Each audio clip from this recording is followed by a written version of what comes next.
ఆదివాసీల ఆరాధ్య దైవం కొమరం భీం 84వ వర్ధంతిని జిల్లా వ్యాప్తంగా ఘనంగా జరుపుకుంటున్నారు. ఈ సందర్భంగా ఆదిలాబాద్ పట్టణంలోని కొమరం భీం చౌక్లో గల భీం విగ్రహానికి జిల్లా కాంగ్రెస్ పార్టీ నాయకులు పూలమాలలు వేసి ఘన నివాళులర్పించారు. జల్ జంగల్ జమీన్ కోసం ఆదివాసీల హక్కుల కోసం అలుపెరుగని పోరాటం చేస్తున్న ఆదివాసీ పోరాట యోధుడు కొమరం భీమని కొనియాడారు. ఇక తెలంగాణ రాష్ట్ర ప్రభుత్వం ఆధ్వర్యంలో జోడే ఘాట్లో ఆ మహనీయుని వర్ధంతి వేడుకలు ఘనంగా జరుగుతున్నాయన్నారు.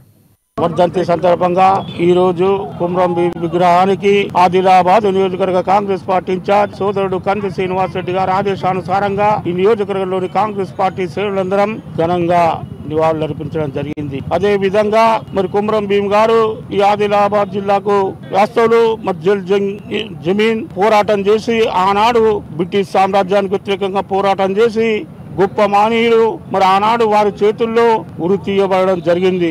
మహా నేత ఆదివాసి బిడ్డ ఆదిలాబాద్ కే గడ్డ మీద ఒక పేరుగాంచిన వ్యక్తి వర్ధంతి జల్ జంగల్ జమీన్ అనే నినాదంతో ఆ రోజు బ్రిటిష్ పై పోరాడిన కొమరం భీం గారి వర్ధంతిగా నివాళులర్పిస్తున్నాము. ఆదిలాబాద్ అసెంబ్లీ ఇన్ఛార్జ్ కంది శ్రీనివాస్ రెడ్డి నేతృత్వాన ఆదిలాబాద్ అసెంబ్లీ కార్యకర్తలు నాయకులు